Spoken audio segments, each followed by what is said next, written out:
Good evening, everybody. Thanks for coming along. Thanks for choosing off over Celebrity Bake Off. We really appreciate it. The first thing we're going to do, actually, if I can make the screen share work, is watch a short film of Joe's run at CCC in 2016? 2016? 2016, yeah. Good. It's just really nice, and it's just a few minutes long. So hopefully this works.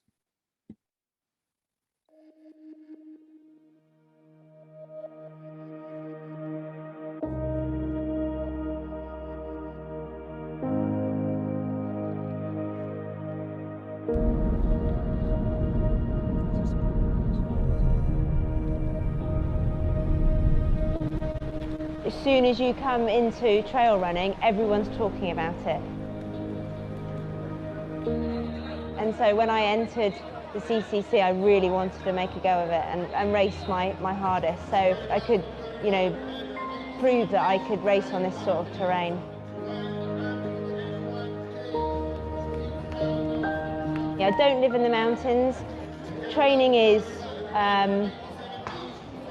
every day, hard. I was dedicated for this race.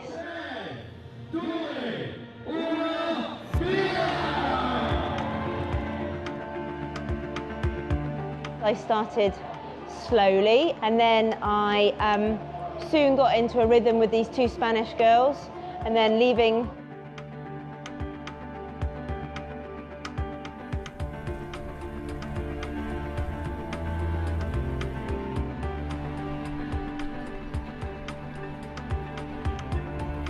The whole day was essentially just racing, toing and froing, and it was really tiring because I didn't look up, I just looked down and thought race, race, race the whole way.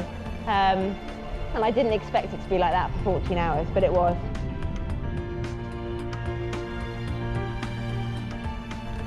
Came down into Champelax quite fast, and I thought, God, have I gone too fast?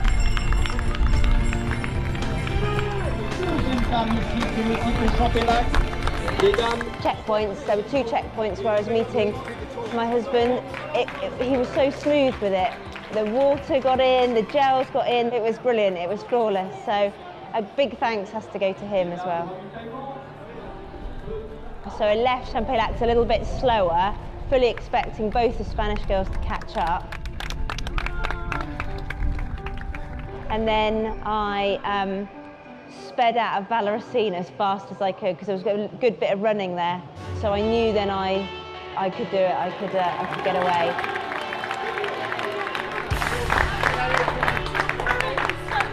Oh, baby, you feel amazing.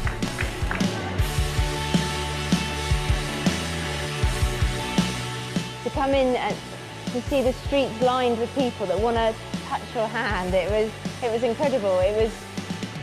Yeah, it certainly makes you well up, and you just want to savour that moment.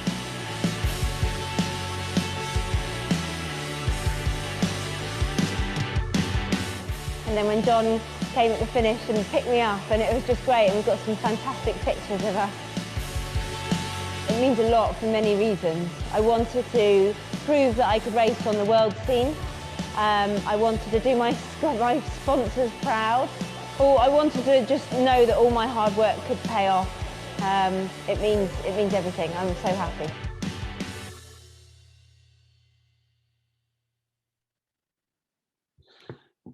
I've never raced any of the UTMB races. I've never performed at anything like that level. For the first time ever, and you I could still boost your get credit score in. A bit goosebumpy watching that. How is it for you watching that back? Actually, I haven't watched it back for a good couple of years, and I must admit, a bit goosebumpy. It was. I'll never forget that. It was an incredible experience. And I just didn't realise that you could race an ultra like that all day. It was pretty relentless. I'd done a recce before, so I knew the route, and so in theory I'd looked at round and seen the nice views, but yeah, there was no looking up. I thought if I look up, I'm bound to sprain my ankle or something really remote like that. It is easy to make really good videos of races in the Alps, right? You just need a few shots of Yeah, the and civilian as suddenly well. like a cameraman would pop out and he'd be like, I'm going to video you, and I'm like, don't expect me to smile. Nice. But yeah, no, it was brilliant. In a scintillating piece of continuity, we're going to jump backwards about 10 or 15 years. You started racing ultras in 2012, 2013, but before that, there are some fairly impressive results. There's a second at the National Cross Country and an England vest that came from that. There's a 2:46 marathon PB. Can you just tell us a bit about Joe Meek, the runner, before Joe Meek, the ultra runner, came along? So yeah, I started running sort of late teens. Believe it or not, I was actually quite a rotund teenager, and I was just fed up. So I started running to lose weight, really. And after that, I joined a local club. There was no track there, so it was essentially just going for long runs, which was great. So my background has definitely always been long running. It was a club. We did cross country, did some cross country at university, and then moved away, got work, and joined other clubs, and then eventually managed to pull out a second at the cross country nationals. I honestly think no one else turned up. I still can't actually believe that happened. It was amazing. I was almost running down the finishing line thinking, where is everyone? Have I missed out a lap or something? So that got me an England vest, but then the cross country went no further than that because I wanted to switch to doing marathons. And at the time I stuck to the shorter stuff and then moved to longer stuff. Didn't fully appreciate you could probably actually do both, but moved to marathons and managed to squeeze out 2:46. In hindsight, I probably could have gone a bit faster, but I definitely left it in training. But you live and learn, don't you? And then rollerblades. yeah, rollerblades. And then and then thought, well, before I was beginning to hear about more ultras, but the first one was a big one, so we saved up for it. It was the Marathon des Sables, and then I never looked back, really. How did that end up on your radar? I have no idea. Just one of those things that we'd heard about. And my husband's a bit older than me, and he was saying that if I do it, he's going to do it. So that would be his swan song. Obviously, it's not, because now he's discovered ultra running. He loves it. So about 8 years later, he's still chugging them out. But so once I'd done that, there was a whole world of other races. I thought, oh gosh, I've got to keep on seeing what's out there. So I have no idea where the MDS came from. It was literally just one of those things that we heard of. I don't really remember the internet being around that much then. It was. I probably just wasn't proficient with it. So I think it was just word of mouth. Okay. And you did a pretty good job of preparing for it. You took it seriously. This wasn't just a holiday. Yeah, but it was £3,000. It was a lot of money. So we'd saved up a lot. So I thought, if I'm going to spend that much on a race entry, then I'm going to prepare for it. So all I knew at the time was marathon training. So I just stuck a marathon plan in front of it and then added a couple of back-to-back. So like 20 miles, Friday, Saturday, Sunday. But on the whole, it was just marathon training. Were you trying to replicate the terrain? Were you like running on the beach? No, we ran on the moor. No, didn't, just off-road really. We carried the packs a lot because that was something I wasn't used to. In theory I was used to a pack, but not that sort of pack. I have had a previous career in another life in the army, so I was used to running with weight on, but getting comfortable and making sure your food's accessible is completely different. So did run with the packs on a lot, and obviously the packs for MDS are quite heavy because you have to carry everything. But most of it was just off-road. I think the crucial thing was like 2 weeks out, I'd managed to get 2 weeks in a heat chamber at our local university. Wow. And I think that was the what clinched it. So hour a day for 2 weeks before I flew out, I acclimatized. There was only one that it was brilliant, but there was only one downside of it, is obviously they have to take your core temperature, which is quite hard when you're running. Mm-hmm. Had a little tail. It wasn't that comfortable at all. But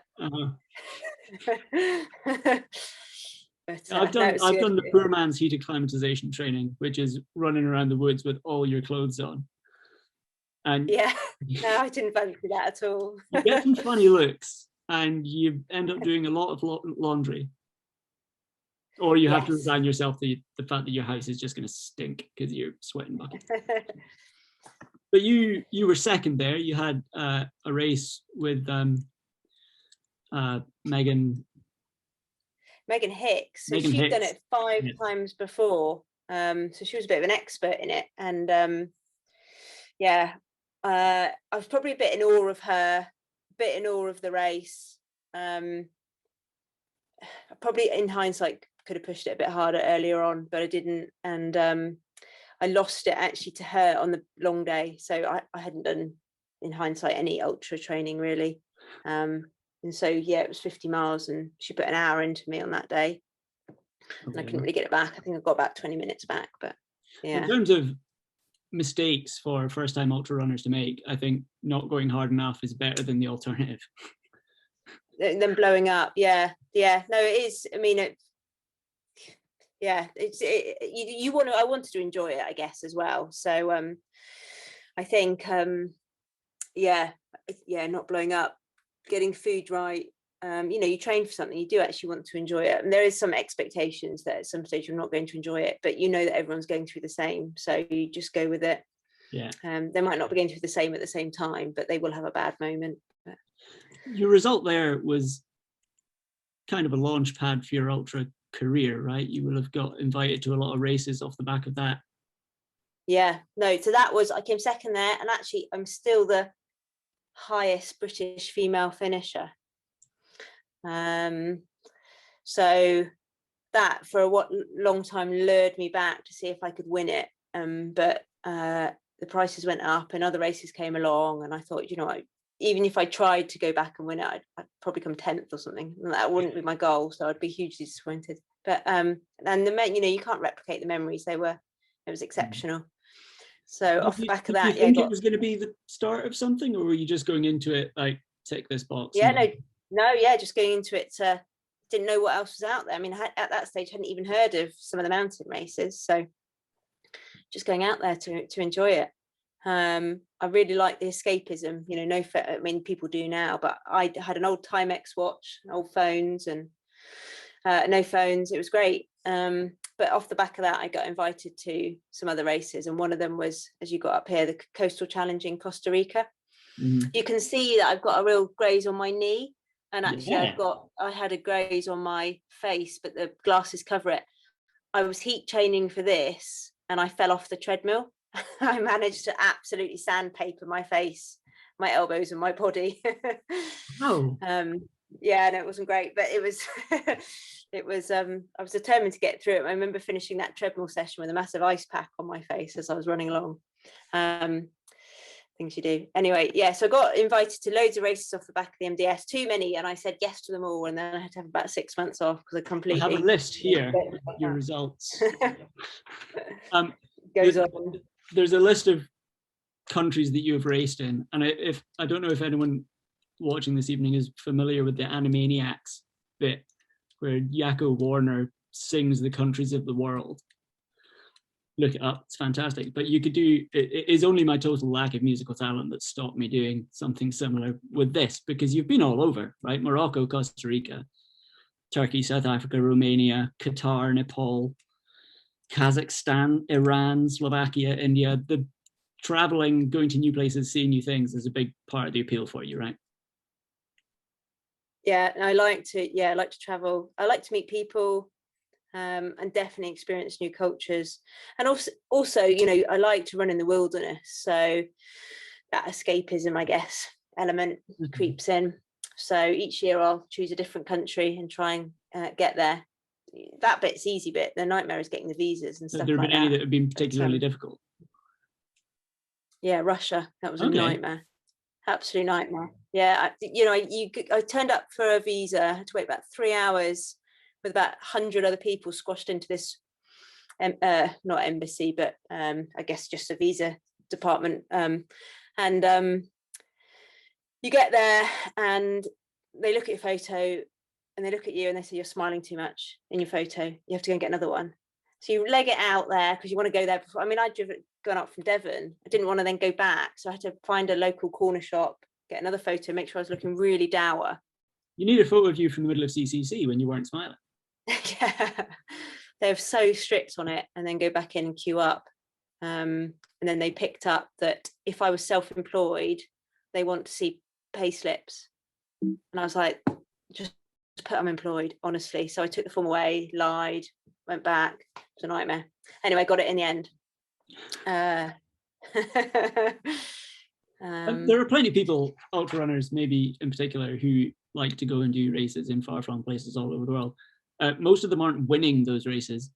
How do you balance the go places, do interesting things with your competitive side? Because this is you at the World It's interesting, Trail. actually. Yeah, it wasn't my best race there, I must admit. But I look like I'm doing quite well there. I was actually secretly dying inside, but I don't remember that bit. I am competitive, so I'll turn up a race. And what I've realised now is that I probably don't respect tapering enough. So I often turn up a race a bit too tired. You learn that, I think, with age, but yeah, also just lockdowns helped me to understand that a little bit more, just how much training does take out of you in everyday life, at work. But I do turn up competitively. But what I've realised is just because I don't know anyone from that country, it doesn't mean they've got some superstars in there. I have had my arse absolutely tranced by some local women that live in, I've raced in Chile, a couple of women there. I just ate their dust the whole day. It was impressive. Kazakhstan, I didn't win that. Third, Russia, I ran for 11 hours, 59 minutes, only won it by 3 minutes. So that was a bit of a battle with the Russian girl. We ran a bit of it together, probably about 25 minutes. And all she could say in English was chicken soup. And all I could say in Russian was thank you. It was literally every couple of minutes we just repeat the same words. Well, every aid station, if she'd offer you some soup, you'd take it because that's all you could do.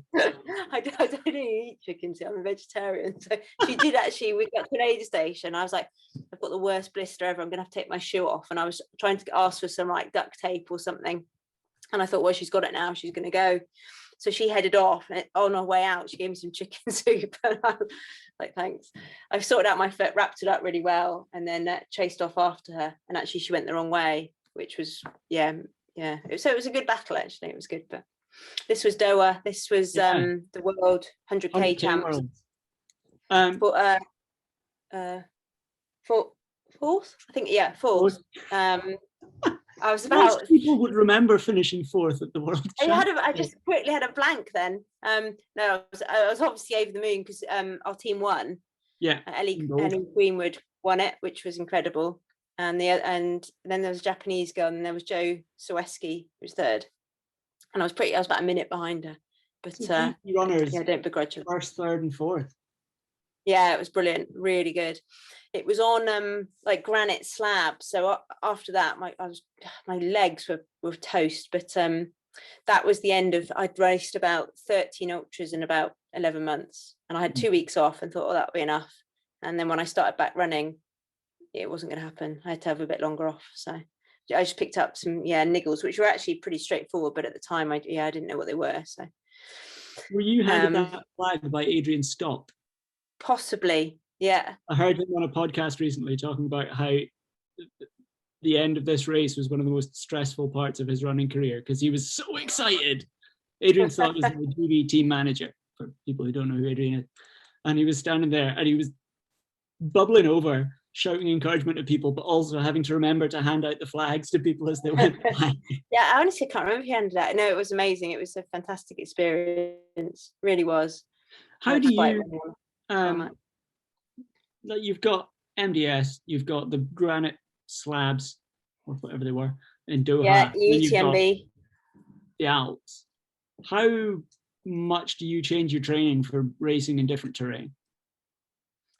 Yeah, I do change my training a lot. I obviously we're looking at a picture of UTMB. I don't walk as much as I should. I don't like walking. I am a runner. UTMB is a bit of a struggle there because you have to be a good walker. I'm fully aware that's my weakness, but I just like running, so I'll stick to what I like. But I do change my training, so I will recruit. So for CCC, I at the time I was living in Hampshire, you know, that really well-known hilly county. Yeah. So I did most of my hill training on a treadmill, and then managed to get to the coast a couple of times. And as I said, I went out and did a recce for a weekend. So I think you can adapt. You know, it depends what you want out of it. But for the 100k, I did most of my training on roads and like towpaths, and just to get a consistent pace. Yeah, I do change it quite a lot. You still do a lot of training on the treadmill? Yeah, I do. Well, there were two great things about that. One is that it's when it's been icy and cold, and I don't like the cold, I must admit, then I'll train on the treadmill. And two, you know, we've got no street lights where I live, so I mean, I could obviously go out in a head torch, but ground's pretty uneven, so it means that I can just, you know, run whenever, which is good. I mean, I've been a runner for like 20 years and I've only had a treadmill in the last year, so it's been great. Can you tell me where this photo was taken, by the way, because it's amazing? I know, that was amazing. So that was Scott wanted to film the new kit, and we went out to we flew out into Geneva, and so that was just taken in Annecy. No, not Annecy, next valley on. So as you drive to Chamonix, it's literally on the road. Yeah, turn left, and it looked that hill was really steep, so we had to keep so many takes. I've never done a photo shoot before, but God, you have to do so many takes, and it was freezing. It looks pretty steep. Yeah, it was really steep, up and down, but it was good. Yeah, it was good. You know, obviously the photo is incredible. Yeah, I like it a lot. We can talk about the Dartmoor Round. Yeah. I suppose, starting out, what were your plans for last year,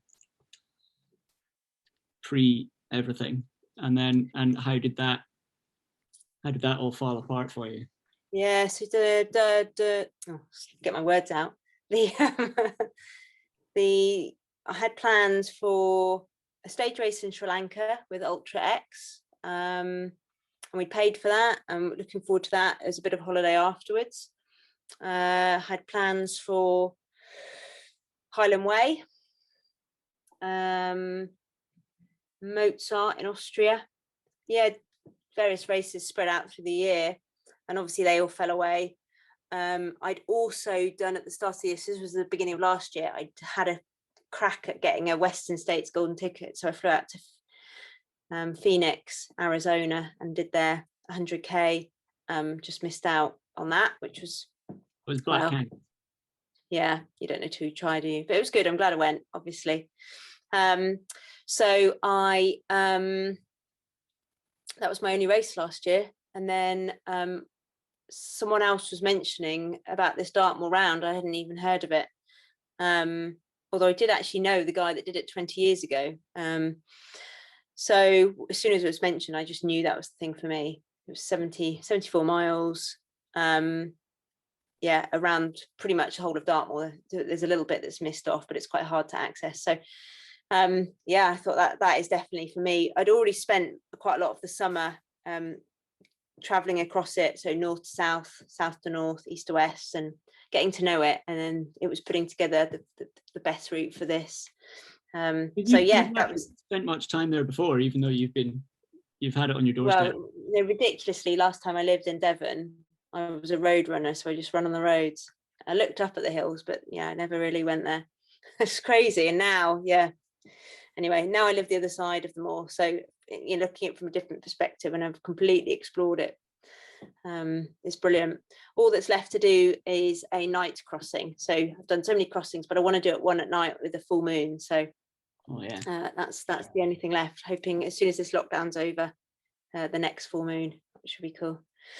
Yeah. So sorry, the Dartmoor Round's not new, but before this year, I think 4 people had done it. Just in case there are people who don't know, could you just give us the quick history of the Dartmoor Round? So there's a guy called Nigel Jenkins. He he devised this route, and he wanted to run around Dartmoor. There he is. He wanted to run around Dartmoor. He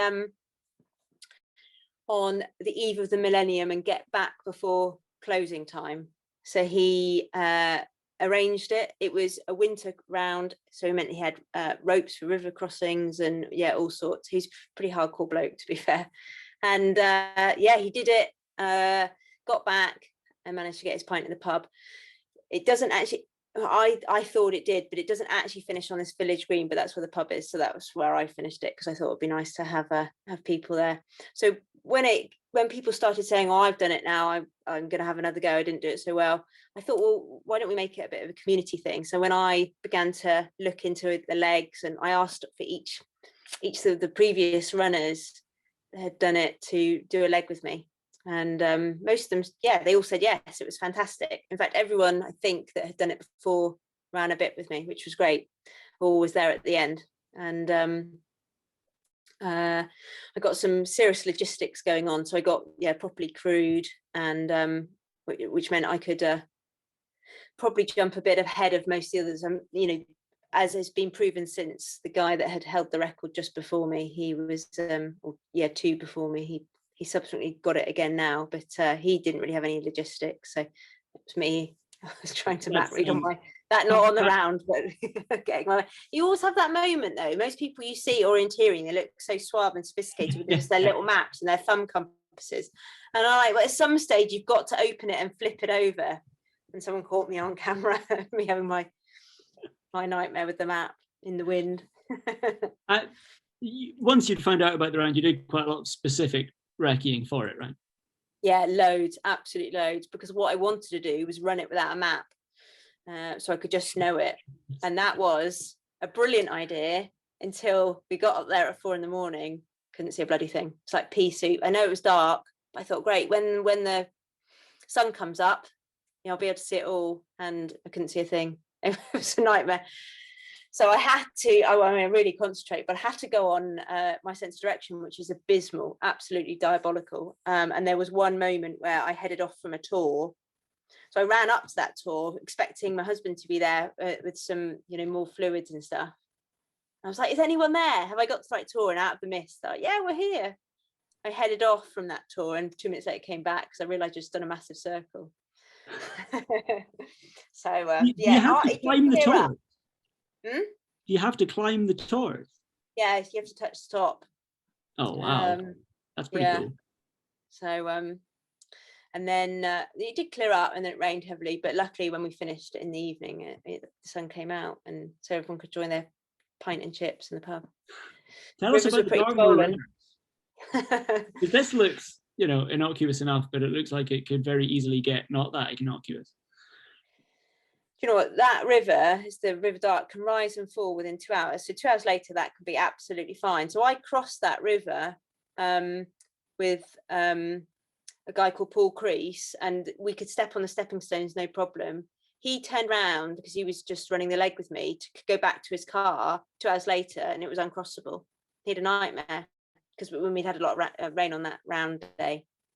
Yeah, so it rises and falls so quickly. I think actually the river, it might be the River Tavy, but one river in Devon is the river that rises and falls the most in England, actually. But anyway, because I can't remember the name, that's not such an interesting fact, is it?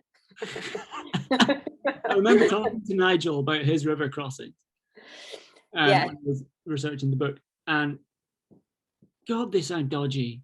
I almost left the details out because I know people who make a living doing whitewater safety, and I'm absolutely certain they wouldn't endorse the sort of things he was describing.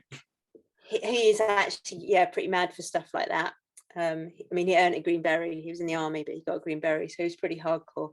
But he does, he runs wild swimming camps and stuff now, so he's obviously pretty good with that sort of stuff. And still pretty fit. The one thing you told me about him at the finish of your round was how good his sick pack still is. Yeah, no, because basically he met me, 5 miles out, and there he is at the top of the tour, and he's always known for not wearing a top and the smallest of shorts, and all I could see was this chap with his bare chest and this amazing six pack, and I was like, that's a pretty good welcome. And he had a Coke, so I was quite happy. Um, So yeah, this was early. I mean, I know it's raining there, but the sun hadn't come up yet. So yeah, that was pretty much at the start. I don't know, 2 hours into it or something. So when I was trying to write a book about this stuff last year, getting people to confess that they were doing things was often quite difficult. People okay. play their cards very close to the chest. You were the only person who, I don't know if you came to me or if you got in touch with Kirsty at the publishers, but who said, I'm going to do this. Can we talk about it? Part of your reason for wanting to do this was to raise awareness, makes it sound like some charitable cause, but raise awareness of hill running and trail running in the southwest. Yeah, I mean, it's really popular in the southwest, but I just wanted to bring the community together, which was hard over lockdown. But people did turn up. Had a really good support group. So I wanted to. Obviously, everyone's heard of the Bob Graham Round, the Ramsey Round, and no one's heard of the Dartmoor Round, but it is out there, and I just wanted to promote it a bit more. So I thought, well, yeah, people are going to beat me, of course. I mean, that's why you set a record, isn't it? So you put it up there for people to try and improve on. So I thought, well, if I don't tell people, that seems a bit pointless. Sharing the experience seems a bit lonely. So I was more than happy to. I'm not really afraid of failure. So if something had happened, I mean, I was nervous, but I'd just give it a go, and if it happens, it happens, and I'd do everything I can to make sure I could finish, whether I broke the record or not. So and then other people can have a go from there. I think the thing is, you've got to recce the round, so that's the dedication. I'd like to have a go at the Bob Graham, but I don't live up there, and you've got to be committed, haven't you, to going to recce it. But I mean, you broke the record by quite a lot. You took over an hour and a half off Andrew Connor's time. Do you think it was just the thoroughness of your preparation? There was a lot, it was a lot of it logistics, but I did feel really good. Like when I met up with a couple of my pacers, they're like, "Oh, Joe, you're going too fast. You should slow down. Do you want to stop? Take the grit out of your shoes." And I was like, "No, let's go. This is great." I did feel pretty good all day, actually.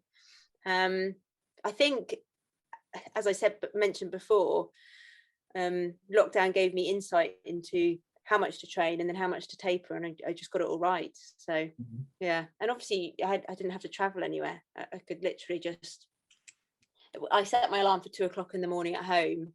We got in the car to drive to the start, which is about 40 minutes away. The fog was so thick, and there were about 1 million sheep just in the road, and I didn't think we were going to make it on time because obviously they lie in the road to keep warm, don't they?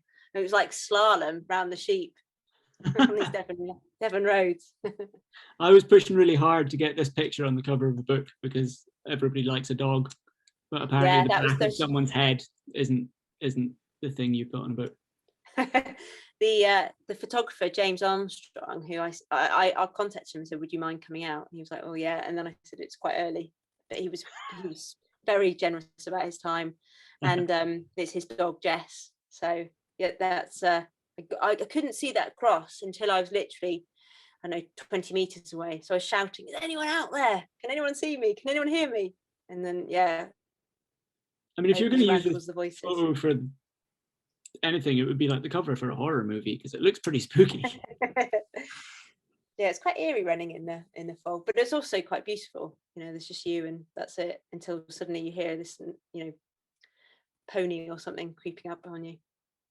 So as you said, things improve. There was Nigel Jenkins at the back with his bare chest, and Patrick. So Patrick now owns the record, and he was the one in the blue t-shirt, I think, there. And then he did it 3 times this year, right? Yeah. Yeah, so he did it on the first time on the summer solstice weekend, and then wanted to improve on that time, and then obviously wanted to beat me. So yeah, 3 times. I really enjoyed trying to find out about the Dartmoor Round when I was writing about the book, because it's such a mess. Like who did what and when and where they started and where they finished and how fast they did it. Because Patrick and Tim Lenton, who run the same club and both work for the University of Exeter Geography Department, so this is like staff training, I think. They probably did break the record their first time. Yeah. Because you do a circuit of 28 tours, Yeah. but most people start and finish in Meavy. So you run from that to Burrator. Yeah, yeah. So yeah, well, essentially from Meavy, which is that village there, you run out, around the reservoir, Burrator Reservoir, and up to Sheep's Tor. Sheep's Tor. Yeah. And what I didn't realise, probably should have asked Nigel a little bit more, was that actually he started and finished in Sheep's Tor and then got a lift back to the pub. Whereas I added on a couple of extra miles either way to finish at the pub. But yeah, it was great because it meant that, everyone could be there. If I was going to be really long and miss daylight hours, at least people could have a meal and a drink, couldn't they? He was perplexed when I spoke to him as to how this myth about the start and finish in Meavy had taken hold. I think it's because I thought he had to be back for closing time, but that was just a nice little jip at the end. It is a better version of the story of the first round, right? Because he's doing it on New Year's Eve, and he's aiming to get back to the pub, and it's a much more charismatic picture if he's bursting through the door of the pub, dripping wet, just finished his run, and staggers up to the bar, as opposed to climbing with his creaky legs out the back of his mate's Astra. Whatever. It was still a pretty impressive thing. But anyway, he was out in force again. Ninja. I think so who got a guy in the red t-shirt was the Andy whose record I was breaking. I didn't know he was going to turn up. He's a doctor and he was working that day, but he managed to get to Sheep's Tor just as I was finishing, which is brilliant. And then Sean next to me is a lady I do a lot of training with, and actually we're going to race together this year. We're hoping to go out to Trans Rockies as a bit of a team, so that'll be awesome. We'll come back to that. That's something I'm interested in. You had a lot more time this year. You didn't have your usual busy schedule, right? You had pretty much from March to August to prepare for this. Yeah. And usually you would do about 6 races in that time. Was it beneficial? You mentioned that you had some niggles that you maybe would have ignored usually. Yeah, so I finished Black Canyon and I thought, well, if we're going to go into lockdown, I may as well sort out all my niggles. So I did, and then built up from there properly. And then rehab does work, which is amazing, really, when you do it properly. For anyone who doesn't know, Jo is a physiotherapist. And I don't listen to my own advice most of the time. I'm very good at dishing it out. But and then, I got caught up in the Dartmoor Round, so spent most of the summer getting to know Dartmoor and recceing, all of that, and then finished and have actually just gone into marathon training because I like to be able to keep a fast marathon under my belt. I'd like to do the 6 world majors at some stage, just chip away at them, and you have to have a reasonably good time for age group qualification. So yeah, I've just been marathon training since, and lockdown suits me. You can train and recover, and there's not too much disruption to routine, which is essentially what you need, good routine. And so presumably once restrictions are gone, you will continue to have a more sparse race calendar so that you've got a lot more time for that routine, right? Once restrictions have gone, in theory I've got all the races last year that I didn't do and I'm going to do them this year. So back to traveling a bit more. Back to ignoring your niggles. I haven't missed traveling actually, but I am now looking forward to it again. I think I really enjoyed the year at home. I guess I'm just really fortunate. I'm acutely aware I'm so fortunate to have this on my doorstep. So I maximised it for sure. And then was the sort of round FKT format not a race thing, something that you enjoyed, like not having the whole race environment, just being able to pick your start time and sort out your own crew and your own aid station set up and things like that? Yeah, I did enjoy it actually. It's harder work than entering a race. You enter your race, you pay your money, you book your flights, or you drive there, and then that's it, you race. Chicken soup. Yeah. It's hard work, but it's much more satisfying. I can remember finishing and going back to have a shower, and I just stood in the shower, and it was just dawned on me what I'd managed to pull together, which was, and the fact that how willing people were to come out and support. That's all my people that ran with me, people that helped. It was incredible. I've got goosebumps now. I get overwhelmed by how generous people were with their time, and all those smiles. We genuinely had a great day, and managed to pull together as a community. And I still run with each and every one of them, not together at the moment, obviously, because you can only meet one other person outside for a run, but the treadmill gets crowded when you try and find other people. So but yeah, no, it was really magical, and I would actually be grateful for lockdown, because that would never have happened otherwise.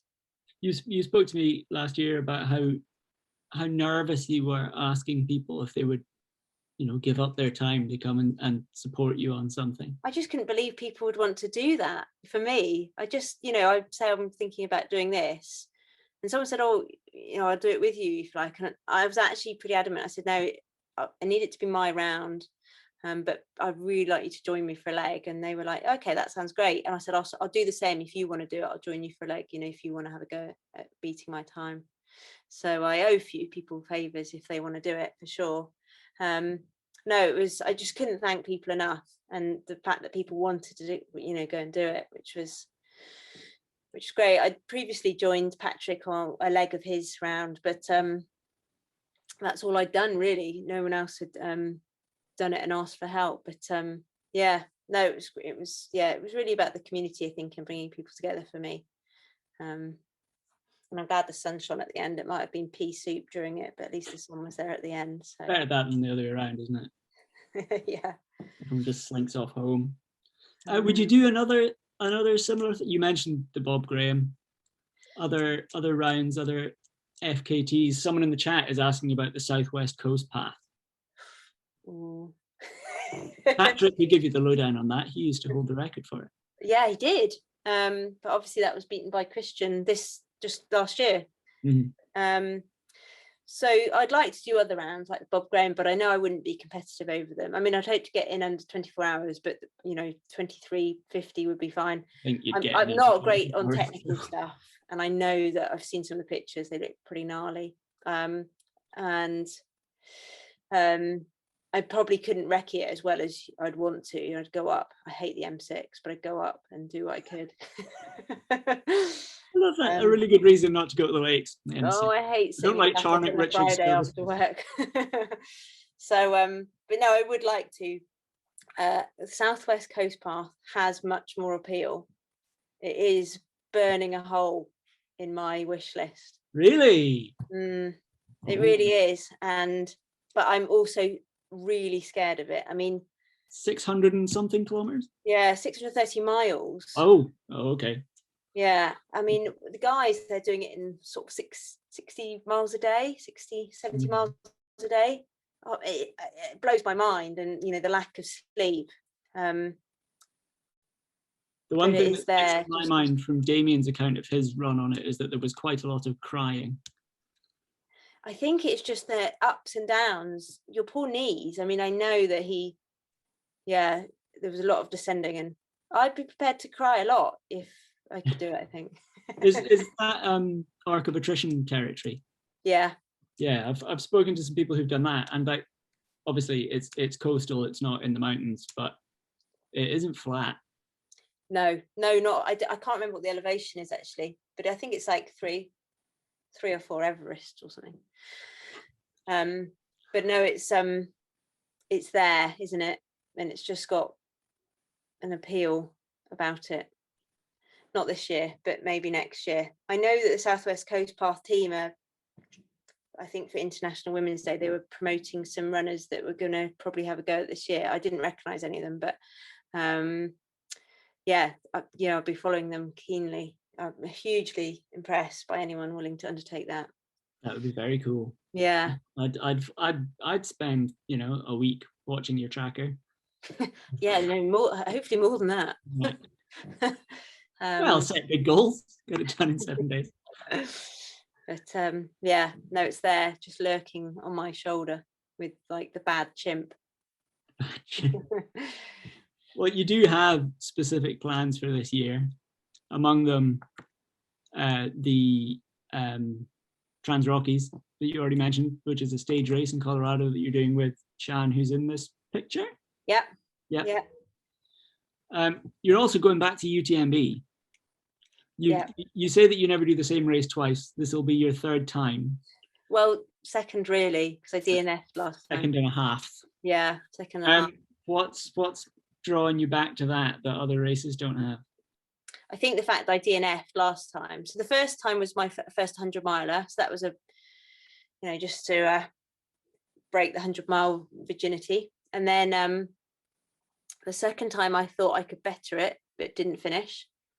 So the third time, do you know what? It actually surprised me that I entered, because it wasn't really on my radar. And then I was looking up on the points, and I had 2 over what they needed for an elite entry. And I thought, I'm never going to get that many points again, so I may as well use it and enter. So I paid up and entered. And that's the ITRA points, not the UTMB qualifier points. So 2 isn't heaps. 2 is 2, because it's like 6. You have to have, I don't know, 750 or something, and I had 752, and I was like, oh no, I've got to do it. I'll never get that many again.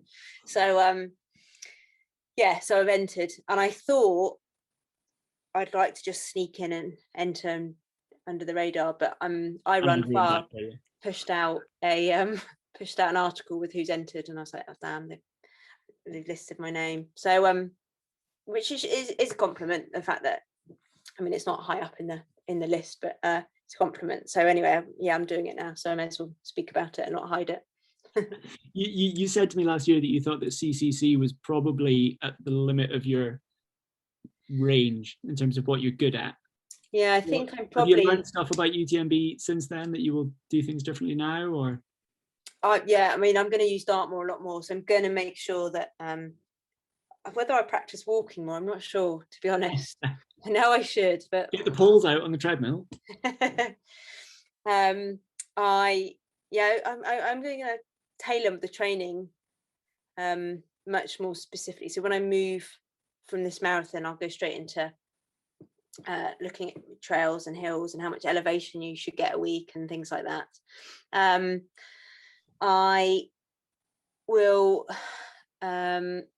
I've also got the races preceding it, they're pretty hilly, so that should... Trans Rockies, hilly, yeah. Trans Rockies, Mozart in June in Austria, so hopefully my legs will get a bit more conditioned to it. I think I'm generally better at the 50 miles, 60 miles, 100k type thing. What is your strength? What would your ideal race be in terms of somewhere you think you could perform at your very best? Like groomed trails would be my ideal, and probably 50 miles, 80k, 100k.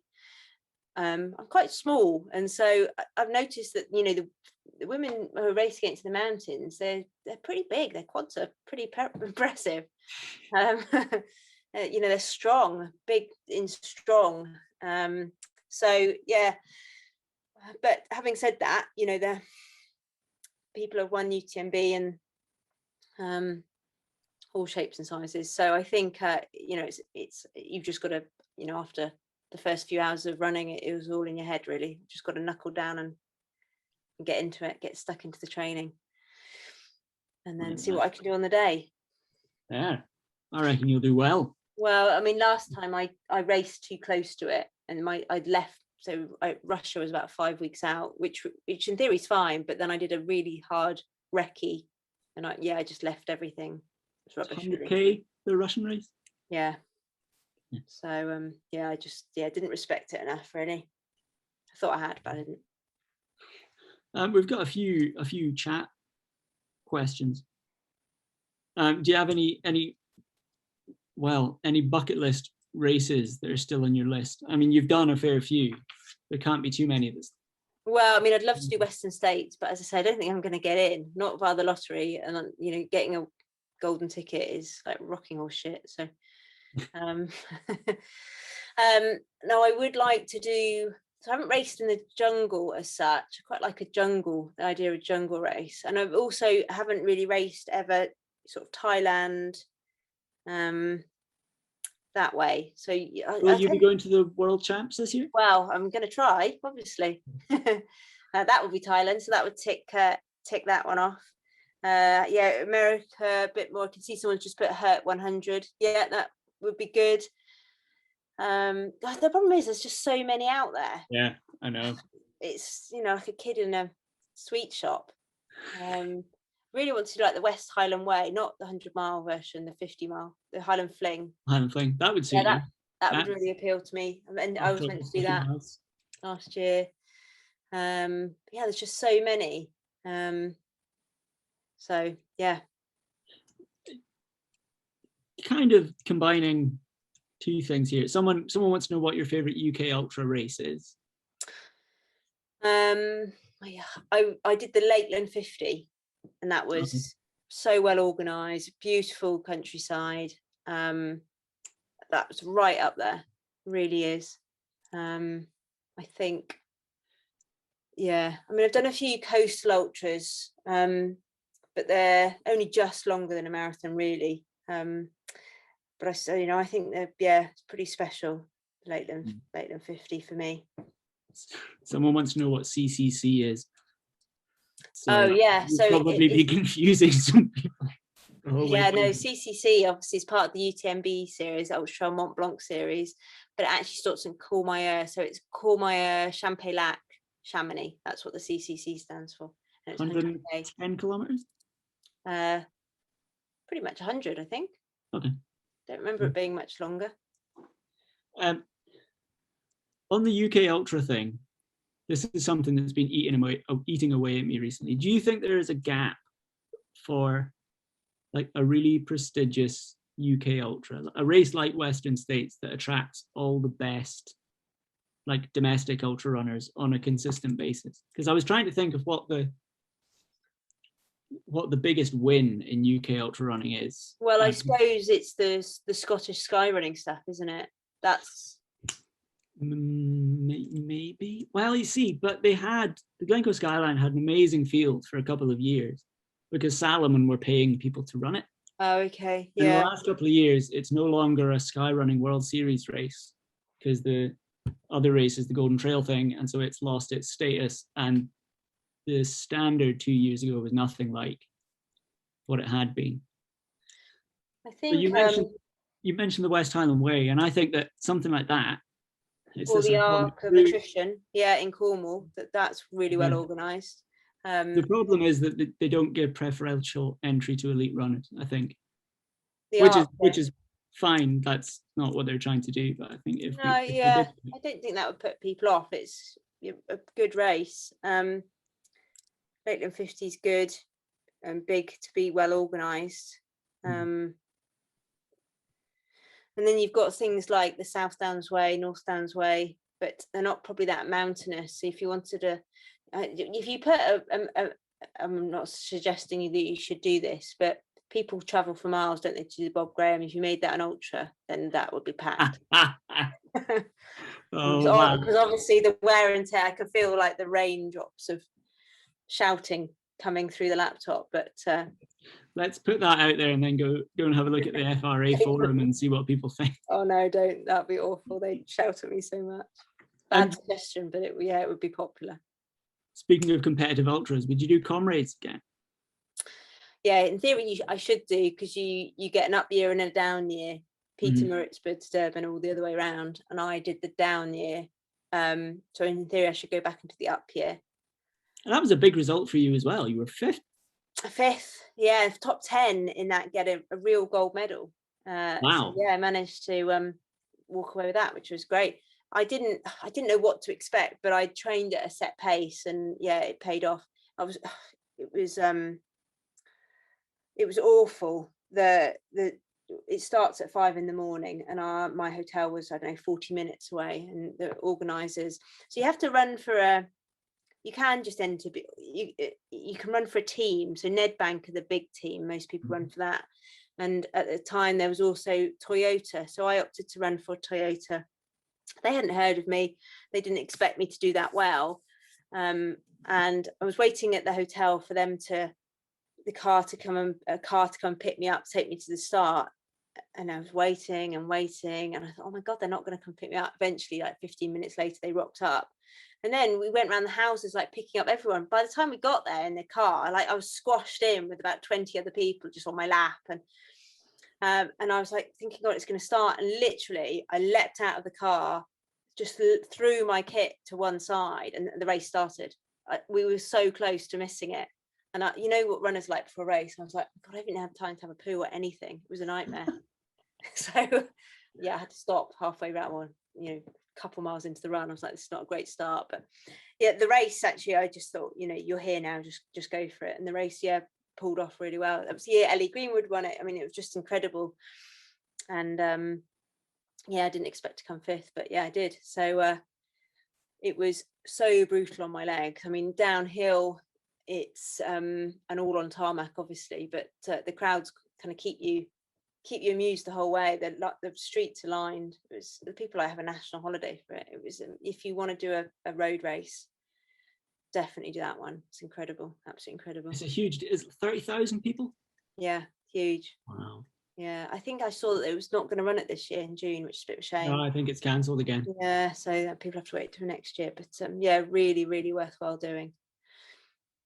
Well, if I ever get into road running, yeah, which I don't plan to, but if I do, it is worth it though, even if you don't like road running. Although you have to accept your quads will be annihilated afterwards. Yeah, is it quite a good road race for trail runners? Because it's I think so, because there's stuff going on the whole way. It's a bit like doing, I mean, I do accept that people, it might not be for everyone, but it's a bit like doing the London Marathon. The streets are lined, you've got bands and you've got kids singing and you've got people play acting and all the way along. It was incredible.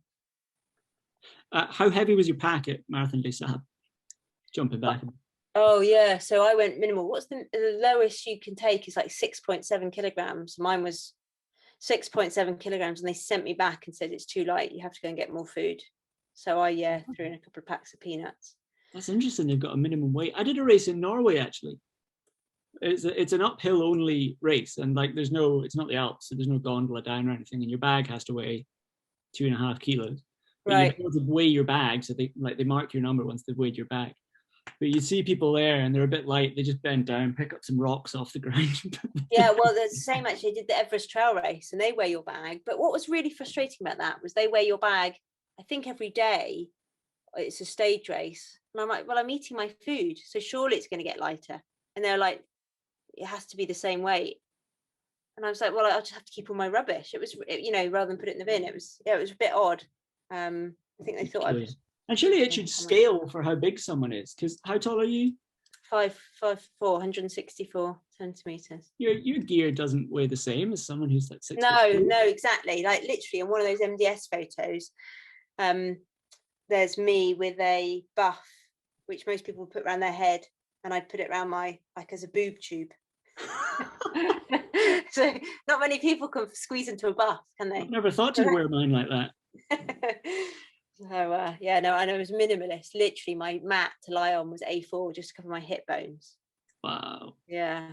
We were speaking about this before the chat started, about how you've got this sleeping superpower. Yeah, I think I'm a dormouse in another life. I was a dormouse. Well, I can just sleep anywhere. Yeah, I can fall asleep. Pretty lucky. Touch wood. Probably won't happen tonight, and have the worst night's sleep ever, won't I? Well, I mean, you say that we're getting quite close to your bedtime, aren't we? So we should probably.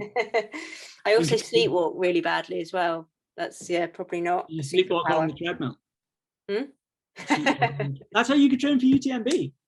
I get used to. I don't mind running through the night. Actually, I think it's quite cathartic. It's you just hear obviously sometimes you hear people coming up behind you, but you just generally hear your feet stomping and your breath in and out. I quite like it.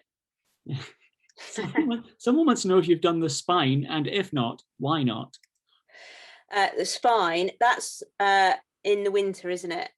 It's in January, yeah. No, that sounds just miserable. It sounds utterly miserable. It does, doesn't it?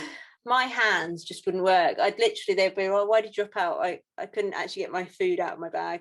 It'd be so cold, miserable. I am hugely impressed by the people that have done it, I must admit. But if they could run it in the summer, that'd be great. They do a summer version. Oh shit, do they? Yeah, Sorry. no, the route actually does sound appealing. I haven't really explored that neck of the woods much at all. So yeah, I'm gonna. I keep looking out for it and see how much it tempts me. Because the Dragon's Back's quite tempting. Yeah. I did a road race as part of a team called the Welsh Castles, and you run a leg. So there was about 13 of us, and you run a leg, one castle to another, all the way down through the back of Wales. So in theory, I've done a little bit, but not off road. You do start in Conway Castle, so Yeah. You're halfway there. No, it's good. It's really good. I did it in 2015, and I had a horrible time, but it was amazing. I've got a friend that's doing it this year, so Fergie. So when he does it, I'll ask him what he thinks of it. That format's nice, like the point-to-point thing. Yeah, no, I like that. I'm a bit hesitant about the whole map reading thing. It's not like I can't map read, but I do find it ruins a good run. Well, the route's fixed now. I think you can get like GPS files for it.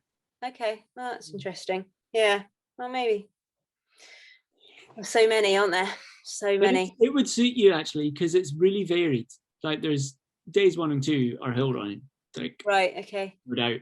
But then subsequent days are a bit more runnable. There's some longish road sections. It's a good mix. Yeah, no, it definitely appeals to me. The pictures look epic. So yeah. It is. Well, I think we've talked for long enough. I mean, I could keep nattering on about different races all night. Yeah, no, I could keep nattering on about races. Yeah, there's certainly a lot out there, but that's the joy of ultra running, isn't it? It is. Yeah. Well, I look forward to seeing what you get up to this year. Good luck walking. Getting good at that. I really dislike walking, but I will try my best to stride it out. Well, good luck with it. Thanks, Thank you. Thanks, Ali. Thanks for your time. I'm going to jump in there, back on. Thank you. Really, really enjoyable. Interesting. I find it fascinating that you can describe. I'm not a huge runner. I've run a few ultras, but basically every time I run over kind of 30k, you could describe all your runs as like, oh, I felt good on that, and I felt like I could have gone faster. Without fail, every single one that I've done, I've got to the end thinking, no, that was horrible, and I couldn't have gone any faster whatsoever. And it was, yeah. So there are races like that for sure all the time. And you think, why am I here?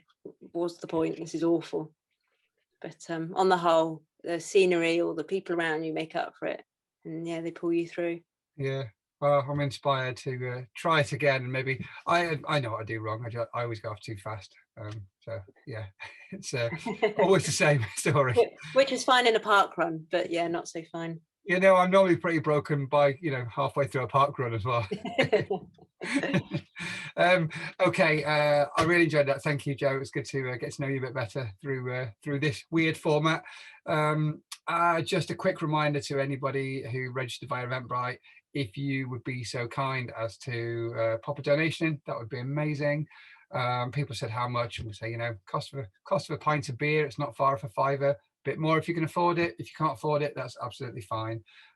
We've been setting records week on week the last 3 weeks. I think this last talk we did last week, we actually had 62% of the people donating, which is amazing, because when we started doing these talks, we were at 30%. So it's really good. Good crowd, runners, ultra runners. Talking of ultra, and Joe's kindly offered to donate her portion, which is going to be 25% of the proceeds, to Dartmoor Mountain Rescue, which is amazing. And the last thing to say about ultra running, ShAFF. If you don't know what ShAFF is, go look at Sheffield Adventure Film Festival. You might just come through here because you've on Joe's ultra running Instagram feed. But Anna and I organised the Sheffield Adventure Film Festival, which is pretty cool. Happens every year. It's normally meant to happen in March. We should be gearing up for it now, next weekend. But obviously that's not happening. It's happening in July. But we have adjusted with the times, and we are now doing these online talks once a week. and also a series of film programs. So every month we're putting a new film program out. We're on our second month now, and lo and behold, it's an ultra run month. So there's actually a program of brand new ultra running films out there, 3 films, 2 hours long, cost £5.39 to rent it. They're available for the rest of the month. It'd be great if you could go and watch them. It helps prop up the festival and helps us put on events like this. And yeah, and half of that money goes back to the filmmakers as well, which is something we feel really passionately about. So yeah, I think that's about it. The last thing I'm going to do, I'm just going to make a quick tweak in here. So if anybody fancies unmuting themselves and just saying thank you, good night, or asking a quick question of Joe, then I'll close the meeting in a couple of minutes. But yeah, thanks very much, guys. Thanks for your time, Matt. Thanks for asking me. Pleasure. Thank you. Thanks, Joe. Really, really interesting chat. Really enjoyed it. Cheers, Ally and Matt. Oh, thank you. Thank you very much, Joe, Ally, and also Matt, for making it all happen again. Absolutely superb.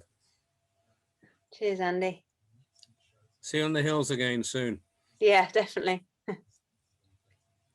Maybe up Kinder. Yeah, you're on. Thanks very much. That was lovely. Thanks, Jane. Right. Okay, I'm going to close the meeting. So thanks everybody for coming, and hopefully see a few of you next week for Sunny Pit. And is it the week after or the week after that? We've got Dave Taylor's pub navigation quiz, which is going to be a slightly different format. But yeah, maybe Joe, you need to join Dave Taylor's pub navigation quiz. Redevelop a love for navigating. Pub to pub. Brilliant. Okay, see you all. Cheers. Thanks a lot, Matt. Thank you. Thank you.